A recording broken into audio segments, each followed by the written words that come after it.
A young woman in Syria escaped a lifetime of abuse, only to discover her rescuer had set the perfect trap. When she refused his advances, he destroyed her life with a single phone call. But what happened next would shock an entire community and leave everyone questioning how far someone pushed to the edge would go for revenge. What starts as a story of survival becomes something much darker, and the ending will leave you speechless about the true cost of injustice. Welcome back to our channel where we explore real stories that reveal the complexities of human nature and the cultural experiences that shape our world.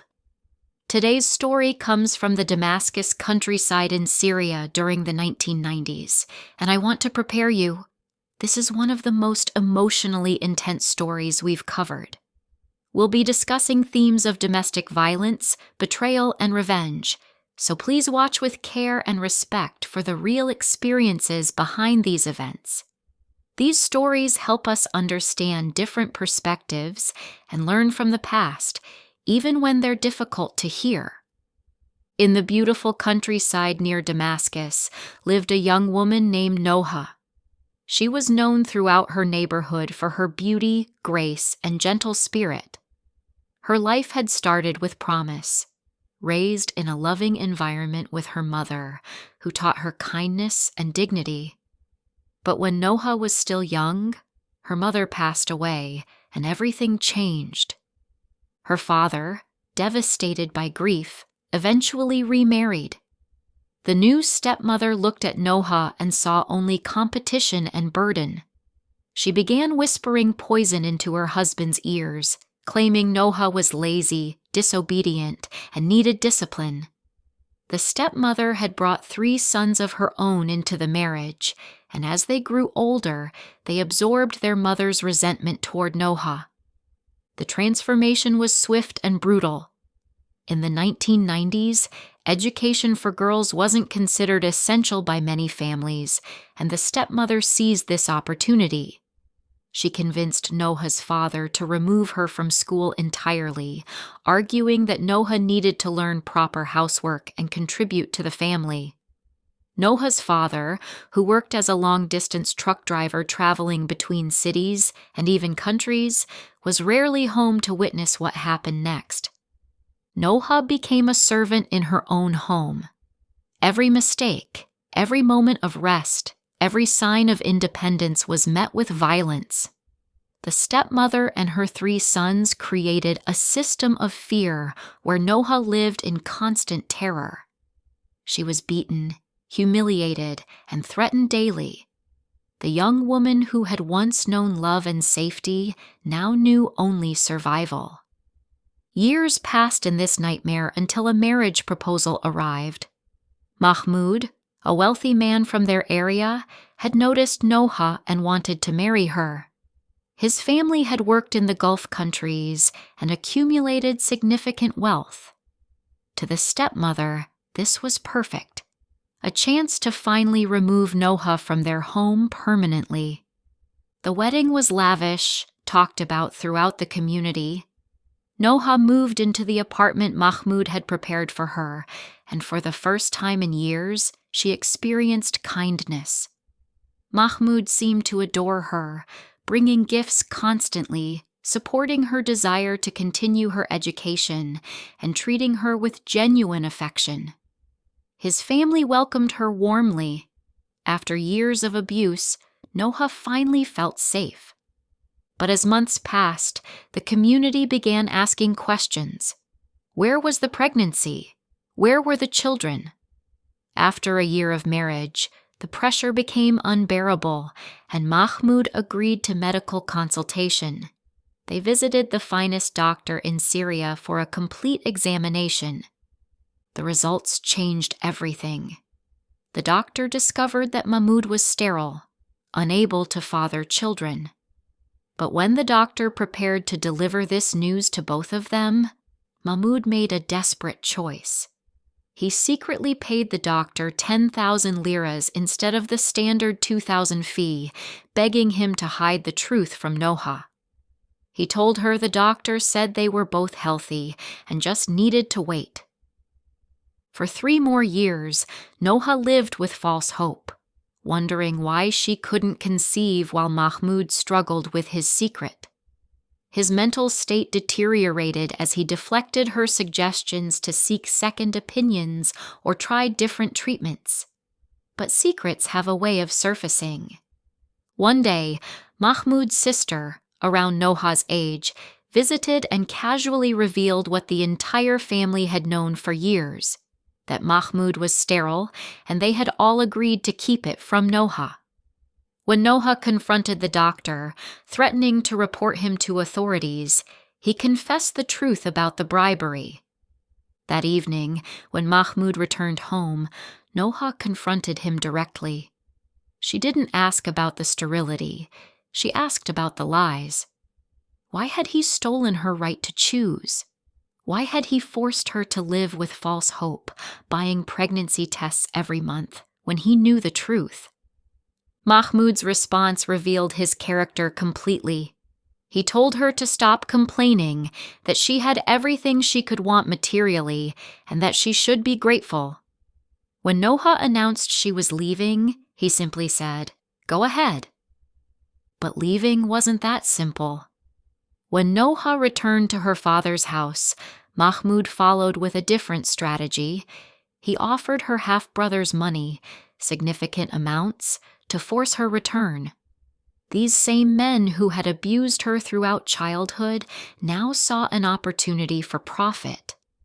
They beat her viciously, leaving her with head injuries and bruises covering her body, then physically dragged her back to Mahmud. This became the pattern. Every escape attempt resulted in increasingly brutal beatings from her own family, who then collected payment from Mahmud for her return. Her father, still traveling for work, remained absent during these incidents. After multiple failed attempts, Noha realized her only option was complete disappearance.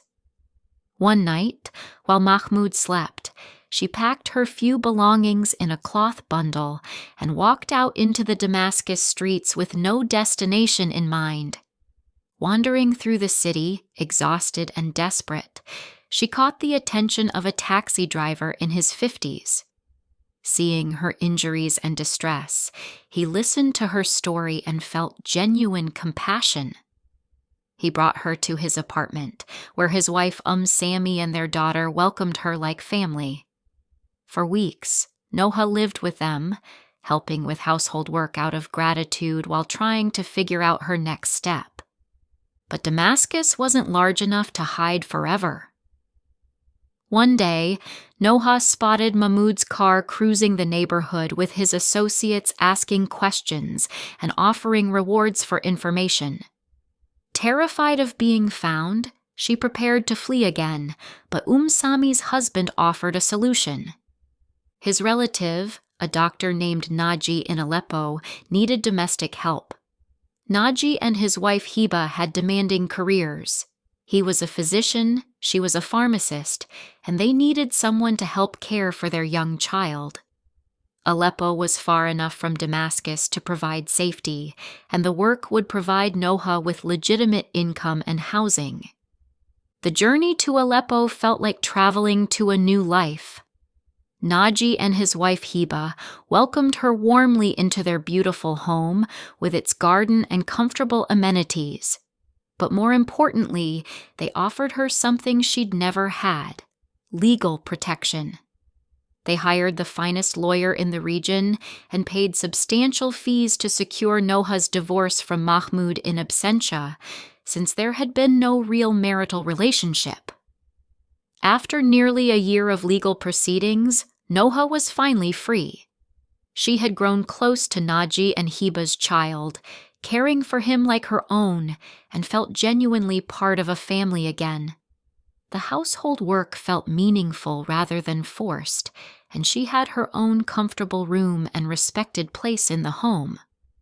But then came the betrayal that would shatter everything. One day, Naji entered her room alone and revealed his true intentions. He confessed that from the moment he first saw her, he had been attracted to her. The divorce, The legal fees, the safe housing, it had all been orchestrated so he could eventually proposition her. He told her he could give her a life beyond her dreams, but he wanted her to become his mistress. Noha was horrified. She reminded him that his wife Heba had treated her with nothing but kindness and respect, placing her above her head, as they say, showing the utmost care and consideration. How could he betray such a good woman? How could he take advantage of someone who had nowhere else to go? Naji's response was chilling. He told her that whether she agreed or not, something would happen that she would regret. When Noha firmly refused and threatened to tell Heba everything, Naji's mask finally dropped completely. The next morning, while Noha was in the bathroom, Naji planted his wife's jewelry in Noha's belongings. Then he called the police, reporting a theft. When they searched her room, they found the evidence he had planted. Despite Heba's shock and protests that this seemed impossible, the physical evidence was undeniable. Noha was arrested, tried, and sentenced to 7 months in prison for theft. Prison exposed Noha to a world she never knew existed. She was housed with women involved in drug trafficking, robbery, and violent crimes. But among them, she met Noha, a woman around her age whose story was even more tragic. Noha had been orphaned at 8 when her grandmother passed away, and no one would take her in. She had lived on the streets ever since, surviving through theft and enduring multiple assaults. As Noha's release approached, Noha offered her a place to stay in her grandmother's empty house. But there was a condition. They would have to survive through theft, as that was Noha's only source of income. Desperate and with nowhere else to go, Noha agreed. After her release, she found herself stealing from people in markets, on buses, even in hospitals. They targeted handbags, jewelry, whatever they could take quickly. But the constant arrests and warnings from police made Noha realize this path would only lead back to prison permanently. When she tried to leave this lifestyle behind, Noha reminded her harshly of their agreement and the debt she owed. But Noha gathered her courage and left anyway, once again with nowhere to go. Wandering aimlessly, she reached Kasab, a beautiful region in Syria. Exhausted, she sought shelter in a church, where she met Joseph, a Christian woman who came there to pray.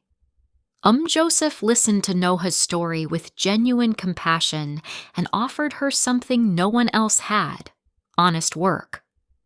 The church ran a sewing workshop as part of a charitable project. Noha learned tailoring skills, starting with simple tasks like taking measurements and gradually advancing to actual sewing. This was legitimate work with honest pay, and for the first time in her life, Noha was building something positive.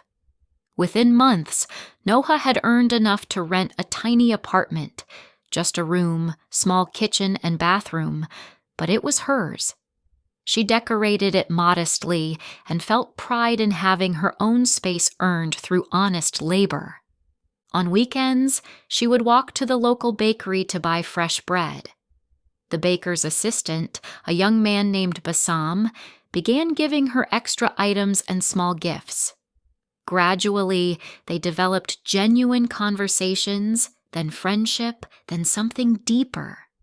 For the first time in her life, Noha experienced real love, not an arranged marriage or manipulation, but mutual affection and respect. Bassam courted her properly, and when he proposed marriage, she felt joy she didn't know was possible. They married in a simple ceremony at the local mosque, and Noha moved into Bassam's modest home. The early months of marriage were the happiest of Noha's life. She continued her sewing work while Bassam worked at the bakery, and they spent evenings together talking about their dreams and plans. But gradually, Noha noticed Bassam would disappear for days at a time without explanation. When she finally confronted him about these absences, Bassam revealed a truth that broke her heart. He was already married to another woman. He had hidden this during their courtship because he knew she wouldn't have accepted becoming a second wife. He justified his deception by saying he truly loved her and that this shouldn't change anything between them. Heartbroken but with limited options, Noha tried to accept this reality. At least she had experienced genuine love, even if it came with complications. She continued working and tried to make peace with sharing her husband. But 5 months later, Bassam brought home another shock. A third wife, a girl barely 18 years old.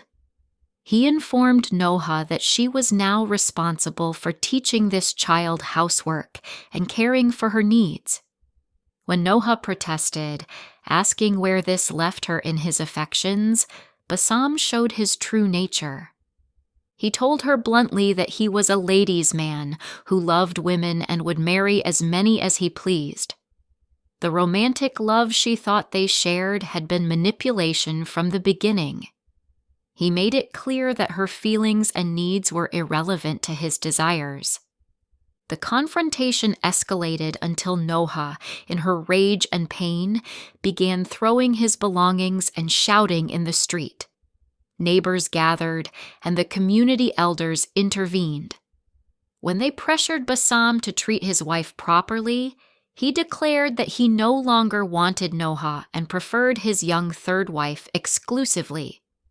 The community wouldn't allow him to simply abandon her in the street, so they forced a compromise. Bassam gave Noha 1/4 of the house, but refused to have any further interaction with her. She lived in isolation while hearing his laughter and happiness with his young wife in the other rooms. This final betrayal broke something fundamental in Noha's spirit. She had endured a lifetime of abuse, deception, and abandonment. Every time she had tried to build something good, someone had destroyed it for their own gain. As she sat alone night after night, listening to her husband's joy with another woman, a different kind of planning began. She remembered her prison friend Noha mentioning a poisonous herb called Sit al-Husn, deadly nightshade, that she had used to eliminate her own abusive husband. Noha also remembered that Bassam had heart problems and took daily liquid medication for his condition. The planning became obsession. Noha traveled back to find Noha and obtain the toxic herb. She studied Bassam's routines, noting when he worked, when his young wife visited her family, when the house would be empty. The opportunity came on a quiet afternoon when Bassam was at the bakery and his third wife had gone to visit her parents. Noha slipped into the house she had once shared as a wife and now entered as a stranger bent on revenge. She found his heart medication exactly where she expected, on the bedside table. Carefully, she mixed a large quantity of the poisonous herb into the liquid, shook the bottle thoroughly to ensure even distribution, and replaced it exactly as she found it.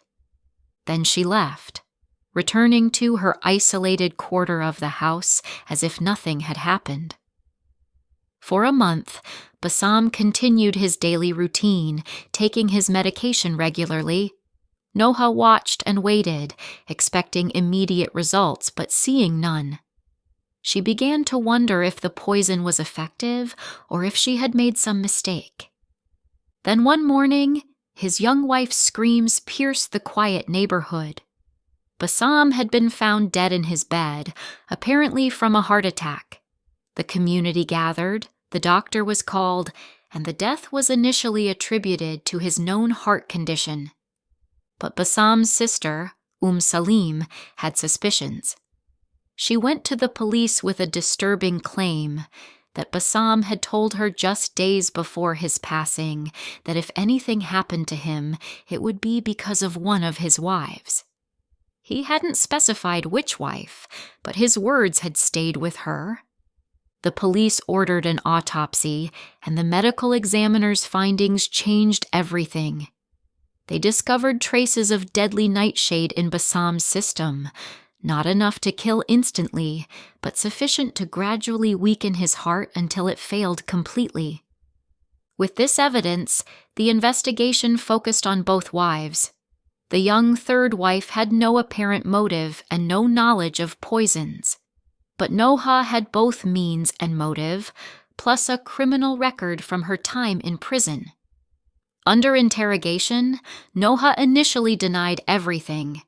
But as the evidence mounted and the pressure intensified, she finally confessed to the systematic poisoning. She detailed her journey to obtain the poison, her careful planning, and her month-long wait for the results. The court found her guilty of premeditated murder with malice aforethought. In Syria's legal system, this carried only one sentence: death. The execution was carried out according to law, ending the life of a woman who had known nothing but suffering from childhood until she finally became the source of suffering for others. When we examine Noha's story, we see a devastating cycle of how trauma can transform victims into perpetrators. She experienced abuse from her family, deception from her first husband, false imprisonment by her supposed rescuer, and finally betrayal by the one person she truly loved. Each betrayal taught her that kindness was weakness, and that only power and cruelty provided security. This story forces us to confront uncomfortable truths about how we respond to injustice in our own lives. When we've been hurt repeatedly, when systems fail to protect us, when people we trust betray us, how do we maintain our humanity? How do we break cycles of harm rather than perpetuate them? Many of us have experienced betrayal, abandonment, or abuse on some level. We've felt the burning desire for justice or revenge when someone has wronged us deeply. Noha's story reminds us that while our pain may be valid, our responses define who we become. The people who hurt us don't get to determine our character, only we do. If you're struggling with feelings of anger or revenge towards someone who has hurt you, consider seeking support through counseling, trusted friends, or spiritual guidance. Justice and healing are possible without becoming what we despise. Sometimes the greatest victory over those who wronged us is refusing to let them turn us into versions of themselves. Remember that seeking help isn't weakness, it's wisdom. Building supportive relationships, setting healthy boundaries, and finding constructive ways to process trauma can break cycles that have persisted for generations. Until next time, remember that every ending can be a new beginning, and every setback can become the foundation for an incredible comeback. The pain of your past doesn't have to determine the person you become. That choice remains yours alone. What did you think of Noha's story?